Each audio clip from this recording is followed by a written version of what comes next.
हातकणंगले तालुक्यातील रांगोळी इथल्या काळंबावाडी वसाहतीमध्ये राहणारा शुभम कुमार सादळे हा हॉटेल व्यावसायिक असून त्याचं सर्व्हिसिंग सेंटरही आहे.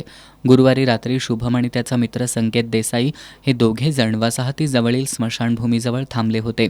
त्यावेळी सुदर्शन कांबळे, सागर माने आणि त्यांचा अन्य एक साथीदार दुचाकी घेऊन त्यांच्याजवळ आले. यावेळी शुभम आणि त्या तरुणांमध्ये वाद झाला. हा वाद विकोपाला जाऊन दर्शन कांबळे, सागर माने आणि अन्य एका साथीदारानं शुभमवर धारधार शस्त्रानं गंभीर वार केले. यात शुभम जागीच कोसळला. स्थानिकांनी शिवाजीनगर पोलिसांना तात्काळ याची माहिती दिली. ही माहिती मिळताच शिवाजीनगर पोलिसांचं पथक तातडीनं घटनास्थळी दाखल झालं. त्यानंतर शुभमला आयजीएम रुग्णालयात आणण्यात आलं. मात्र वैद्यकीय अधिकाऱ्यांनी उपचारापूर्वीच त्याचा मृत्यू झाल्याचं घोषित केलं.